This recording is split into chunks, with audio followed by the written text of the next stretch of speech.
This is a really unique event for me because it's bringing together two worlds that I love, which is, the animal rescue world as well as the animal rights world. What I wanted to focus on today is what I specialize in, which is orphans. I am extremely passionate about caring for orphans, especially orphaned kittens.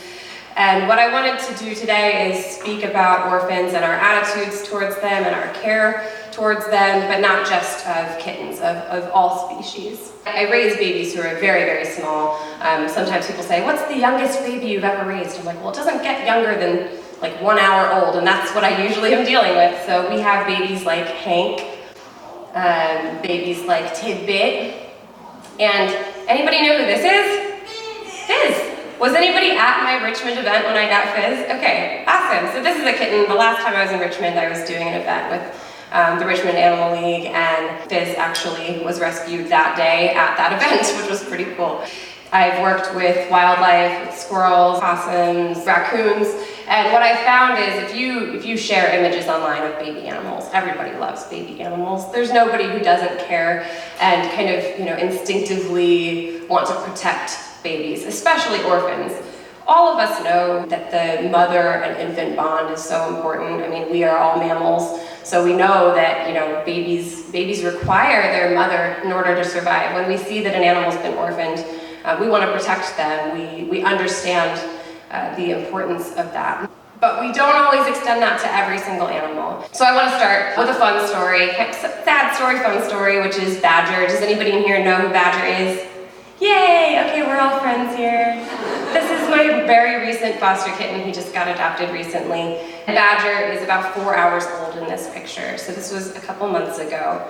And Badger is an orphan. He was born the last cold day of this year. It was snow on the ground, like unseasonably cold. And his mother was a feral cat who walked into an art studio that had an open door, gave birth under an oil painting, and disappeared. And so 4 hours go by, and the artist who had that studio was absolutely in a panic. He was still wet from birth. He was covered in, after birth, had not been cleaned, didn't have, any opportunity to nurse on his mom. And he actually had a sister who didn't make it. She passed away, but he survived. And so I got there, he was frozen stiff, completely frozen like a little popsicle.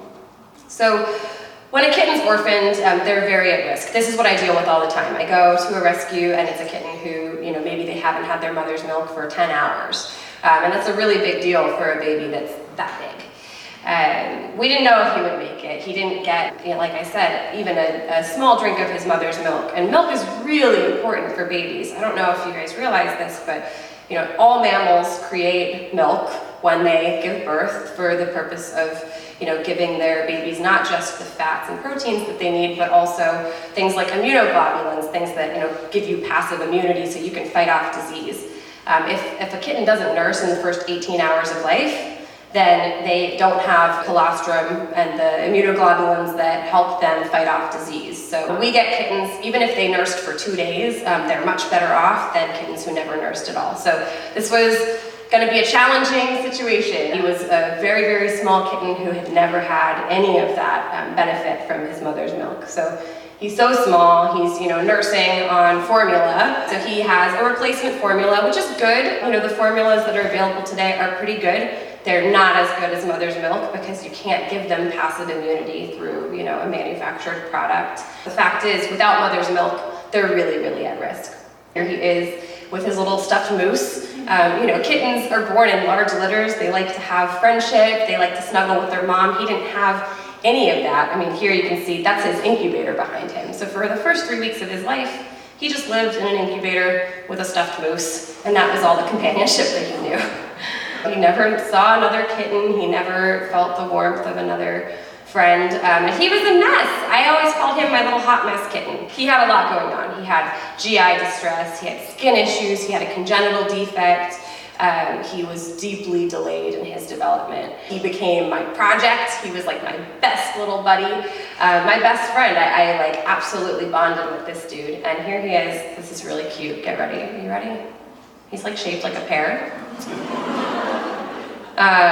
He was like a pear-shaped kitten because he had a lot going on. So, you know, he grew up to be this very awkward kitten. And I love that about him because he's just kind of like a dork. He's just totally himself. He never saw how to be a cat. He never, you know, got to learn from others around him. So he was my sidekick, but he was like a total nerd, little pear-shaped nerd. So, you know, I work a lot with orphans. I feel like I am a pretty good kitten mom, but no one is a better kitten mom than a cat. So right around the time that we got Badger, something crazy happened. We got a call about her. She was walking around outside by herself, and I don't know if you can tell what's going on with her. Any guesses?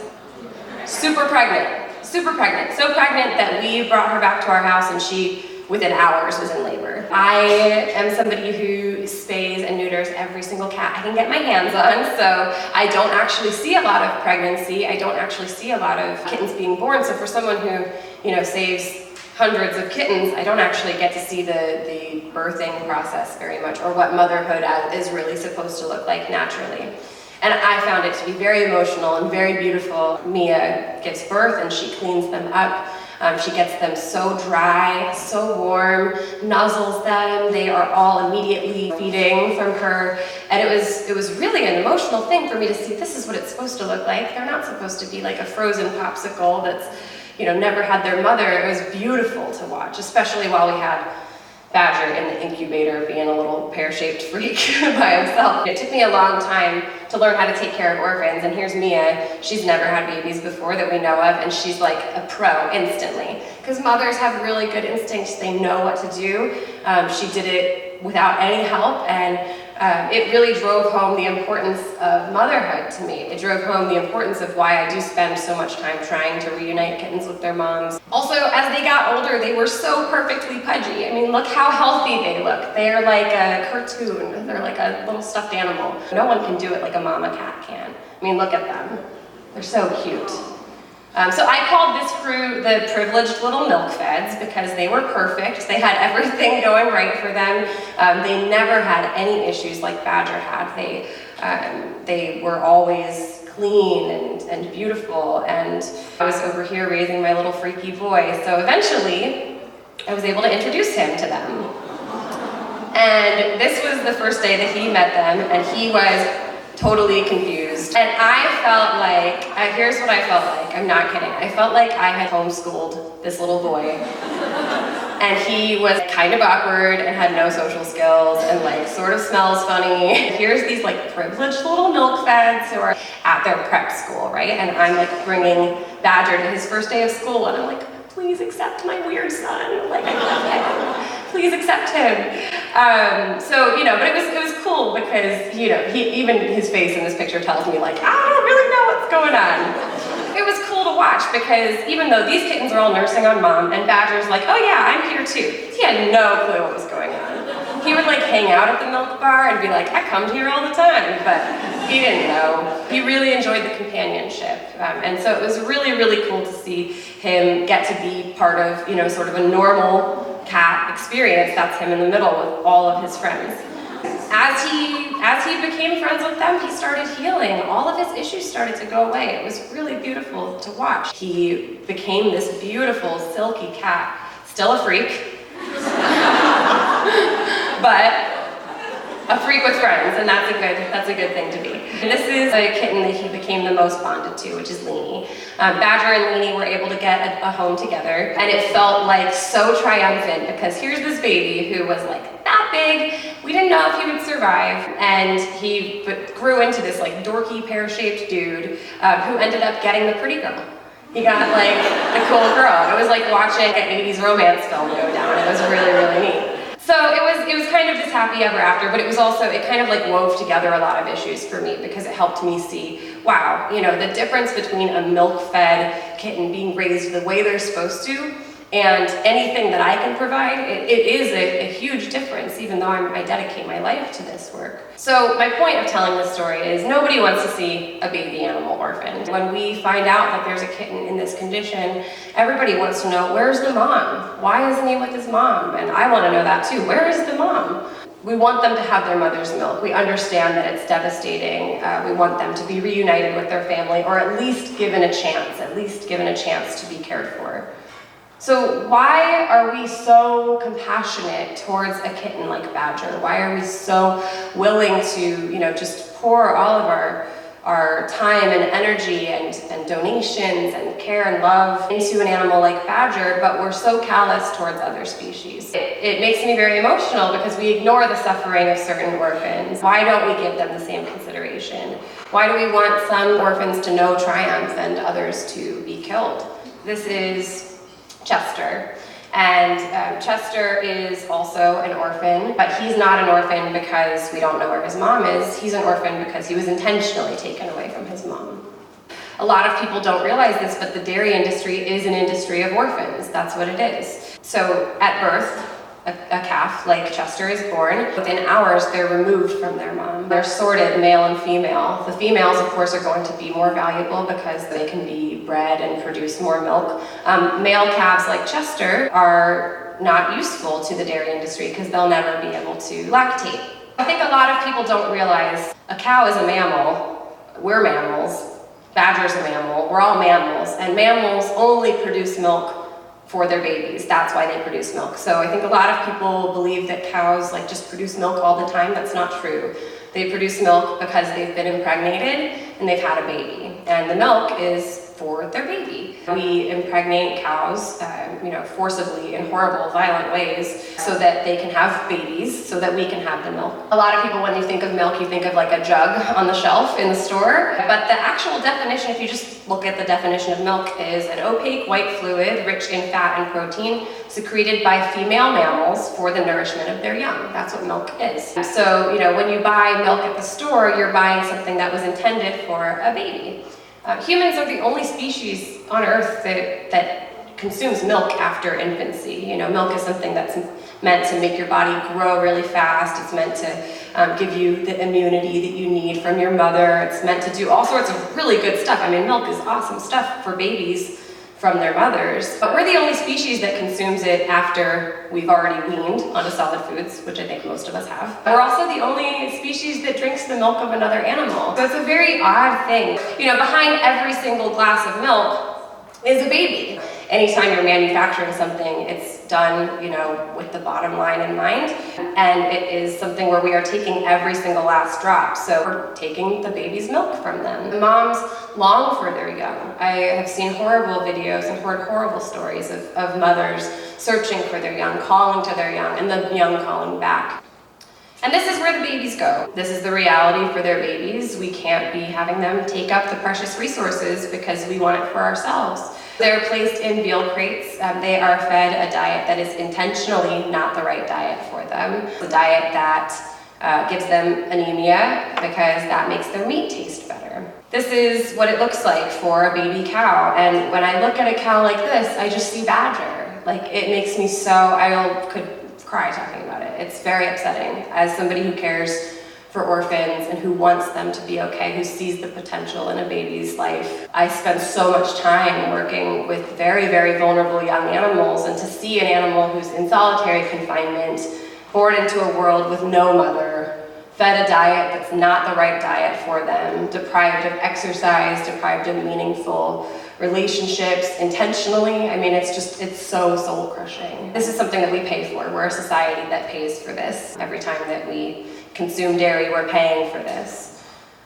This is from the American Veal Association to show the appropriate age to be slaughtering babies for veal. It is about 1/3 of the weight of an adult cow. And this is what it looks like for them. I think when we look at graphics, when we look at this graphic, this is not that upsetting because it's just a white outline. When we know an individual, it's harder for us to accept, and we're more motivated to try to change it. So this is Chester again. This is Chester from the very beginning that I was talking about. And Chester in this photo is in Pennsylvania on his way to be slaughtered.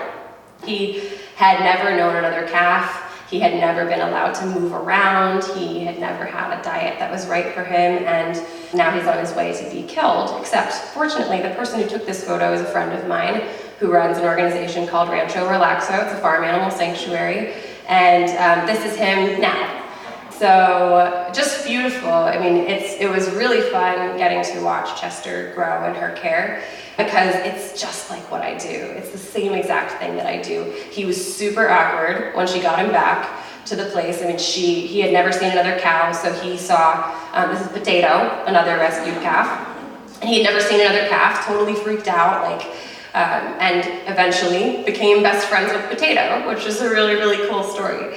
So it's beautiful to witness, because he's the same thing. He's an awkward kid who, had a rough start, who now gets to have a best friend. So when I look at him, I see my baby, I see the same thing. I see Badger and Lainey. I think we really understand why these stories matter. We like fighting for the little guy. We like the underdog. We love seeing a story of triumph. And we do naturally understand that Badger and Chester are one and the same, I think. I like to put little hats on my kittens. I thought it was really cute that Chester also wears hats. They have a lot in common. They could go to a party together like this. So why is it that what Caitlin and I are doing is seen as so different? I mean, it's seen as very different. People are very, very threatened when they see somebody caring for an animal that was meant to be eaten or used in animal agriculture. I think that the best answer that I can find for why people find that so threatening is because if you admit that you care about an animal like Chester, then it requires you maybe to make a change in your life. So it's actually really easy for us to care about an animal like Badger, because it doesn't necessarily require us to do that much. Where if we allow ourselves to care for Chester, if you admit that you care about that animal, then maybe you're going to have to change something. But fear of change should not be an excuse for lack of empathy, especially when we're talking about something like compassion or, extending love and respect to others. We can't let fear impact that. We have to be really brave. We have to be very, very brave in our compassion. Who pays the price for commodifying reproductive systems? Because that's what a lot of animal products do, is we find different ways. Obviously with meat, we commodify the actual physical body. But with things like eggs and dairy, we're commodifying the reproductive system. Whenever you are producing anything, you're going to have byproducts and waste products. So things that are incidental, you're not trying to create them, you just create them as part of what you're manufacturing. So wood chips, it's a byproduct of the logging industry. Residual leftovers that are then created into a new product that can be sold. Or there's waste products, where basically with nuclear power generation, there's waste, and there's no use for it other than to try to get rid of it. The same thing happens in any industry, whether you're juicing oranges and tossing out the peels, or sewing fabric and tossing out the scraps. There's always waste products. Babies are the waste product of the dairy industry. More than 21 million dairy calves are slaughtered for veal annually, and these are the byproduct of milk. In the egg industry, more than 260 million male chicks are ground up alive every year because they're useless to the egg industry. They are not going to be able to be egg producers, so they're not useful. Basically, looking at the sex of the chick, and if they're male, they're not useful and they're ground up. This is horrible. This is baby animals whose lives are just beginning, innocent animals who are new to the world. It makes me absolutely furious.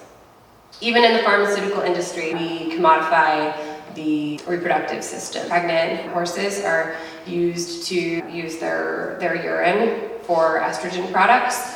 And even with that, the babies are slaughtered. The babies are a waste product. So in all of these industries, we only see the end product. So we see the fancy, pharmaceutical drug, or we see the milk on the shelf, or we see the eggs in our omelet at breakfast, or whatever it is. When we see only the end product, it erases everything else that was involved in the manufacturing process. The truth is that the byproduct of all of these things is babies, but in my opinion, a baby is not a byproduct of a pregnancy, right? A baby is the whole point of a pregnancy. The entire point of a pregnancy and of milk is for there to be a baby at the end of that. They're not a byproduct. So I think a lot of people who love animals are very comfortable with going vegetarian. It's something that's non-controversial. A lot of people are vegetarian, and it's pretty obvious that if you're eating an animal, you're eating an animal that died. With things like milk and eggs, it's much easier for us to imagine, oh, they're probably fine.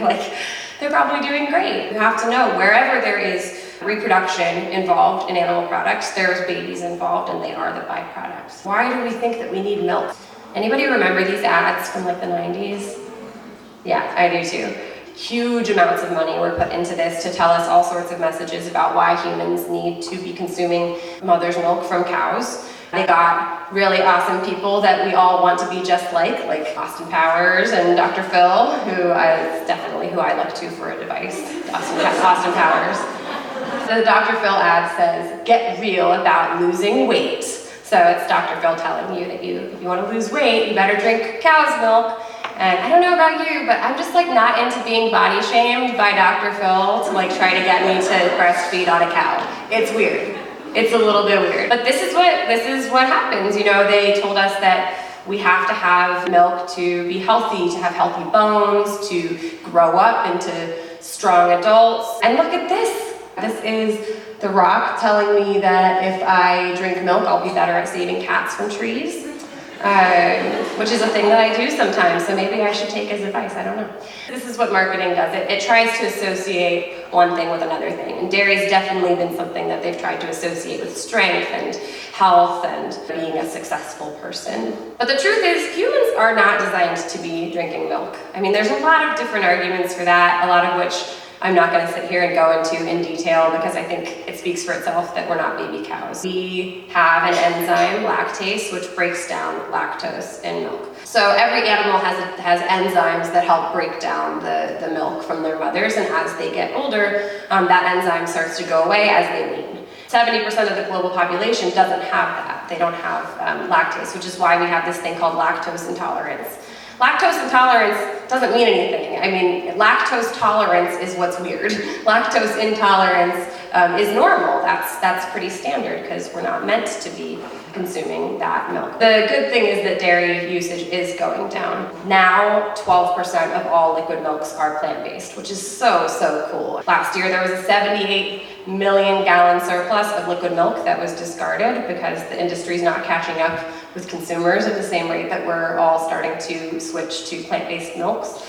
So this February, the Senate signed a budget agreement to grant $1 billion to subsidize the industry. And liquid milk is the thing that is really being impacted right now. A thing I hear all the time is people say, I'm vegetarian and I drink soy milk with my coffee, but I haven't made the switch to a vegan diet because I love cheese or I love ice cream or I love whatever it is. So I wanted to just give some recommendations for things that I really like. My birthday is on Monday, and tomorrow Andrew is throwing a birthday party for me, which is very nice. And the theme is, it's a vegan cheese board party. So I'm literally having a cheese party because I love vegan cheese so much. It has gotten so much better. I've been vegan for 15 years, and the truth is, 15 years ago, vegan cheese was not good. So if you tried it back then, try it again now. It's really good now. There's a lot more products becoming way more available. These are just some of them. I think that as people are just exposed to this food more and as it becomes easier to find it, we'll probably start seeing some of the same trends that we do with liquid milk, which is plant-based liquid milk is very readily available. It's at Starbucks, it's at Dunkin' Donuts, it's available, so we get to try it and then we find out, hey, I really actually like this, I can do this. So I encourage you to try different things. These are some other things that I just threw up here that I love. Ben & Jerry's has been doing great lately. They have vegan ice cream products in their stores. They have them in grocery stores. So you don't have to be afraid of feeling compassion for a baby calf like Chester because it's not threatening to you to care about Chester. You can have whatever you want. You really can have anything that you like in a vegan format. So I never want anything to feel like a guilt trip. I think that people get so scared that you're judging them, and the truth is you just don't know what you don't know. We all have dealt with years and years of being conditioned to consume animal products, and it's scary when somebody is, threatening that with information. Once you try it, you find out, oh, this is not scary at all. It doesn't have to be scary to care for all animals. One thing that we talk about a lot in the animal sheltering world is prevention of suffering. So, preventing suffering wherever we can. Making tough calls, making tough decisions about, when an animal can be saved and when they cannot. We ask, is killing necessary? And is it suffering that we can prevent? A big part of my project and my work as a kitten rescuer is that I'm trying to really push the envelope and try to get shelters to save kittens who are younger. A lot of shelters, they don't consider this to be an animal who can be saved and they're euthanized. I don't accept that because I save them all the time. So I try to push back on that and say, if you can save an animal, you have a duty to do so. You have a duty to try. So is this suffering that we can prevent? So I would ask you this: is it necessary that baby calves must be orphaned and killed so that we can have their mother's milk? Is that necessary? Is this something that we can stop? Is this something we can do something about? Is it necessary that we have to be creating chickens just for the use of their eggs and, you know, killing all of the males? Are these things necessary? And if it's not necessary, then why do we do it anyway? You know, these are tough questions, and once you know better, you have a duty to do better, I believe. You have to decide what you do with that information.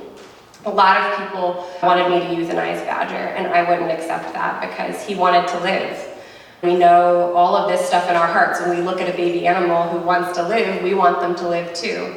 And my belief is that there's no humane way to end the life of an animal who wishes to live. We have to be trying for these animals, and certainly we have to be not creating animals for the sole purpose of dying.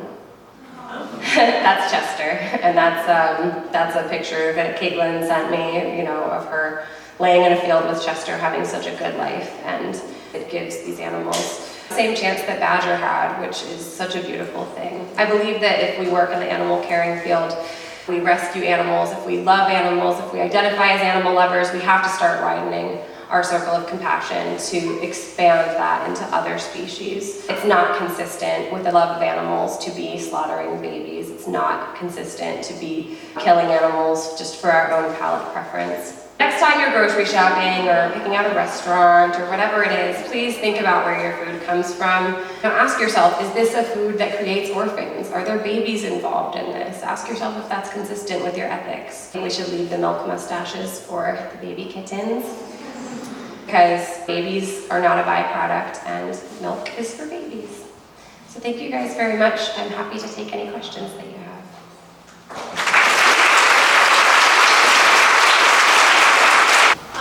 So with your work with animals and all, you deal with like animal food obviously. How do you wrestle veganism with animal food particularly, just because that industry in itself contributes a lot to our meat industry? For sure.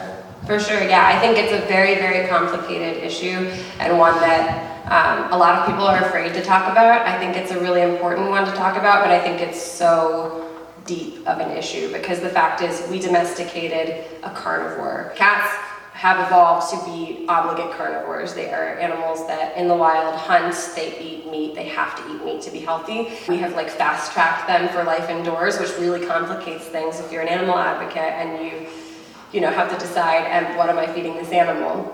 I do feed my cats what is required for them to eat. I think that it sucks. I think it is a really messy situation, and I wish that it didn't have to happen. But I will say, you know, I used to do work with wild cats. I used to work with lions, tigers, cougars, and those are animals who, when you work with them, it's very clear that they're carnivores. It was horrible. I had to go to a poultry processing plant that killed hundreds of thousands of chickens every single day, huge place that would discard the chickens that couldn't be used for human feed, and we would get those and we would feed them. And standing in the middle of all that felt so complicated to me because I'm like, here's these chickens that shouldn't have been killed, here's these tigers that shouldn't be in cages, and here I am, and what can I do with all of this? The best I can do is try to clean up as best as I can, and it's not perfect, it's endlessly complex. But my personal belief is, you know, if you can't bring yourself to feed an animal a diet that they need, then you should work with a population that you are comfortable feeding. So there's tons of guinea pigs and rabbits and like herbivorous animals that need support too that I encourage people to work with. But if working with cats, it's an unfortunate part of it that they do. That's the diet that they need to be fed. But thank you for your question. So as someone who's young, who was like homeschooled, and is like a female, when I tend to like try to advocate for something, people will like just shove it off the side, like no, listen. So how do you like get a start in the advocacy world? That's a really good question. Well, I think just because you feel like nobody's listening doesn't mean that you shouldn't keep talking. It's really important to stand by what you stand for, even if you think you're the only one standing. When you speak the truth and you speak what you believe, even if nobody's listening, you become very strong in being able to do that and kind of reinforce your own self-empowerment, which is really good. But it's important also to find community. I mean, I encourage you to talk. I'm going to wrap this up so that you can talk to other people here. I think it would have been really hard for me to be totally alone in my advocacy. Like, I have surrounded myself by other people who I admire, who do work that I admire, whose words I admire, that we can all kind of work together. So I would say, in a practical sense, like, make friends with other people who are in the animal advocacy community, volunteer, try out different things, find people who are already doing it, and sometimes you can feel like there's strength in numbers, but also learn how to kind of stand bravely alone. Thank you guys so much.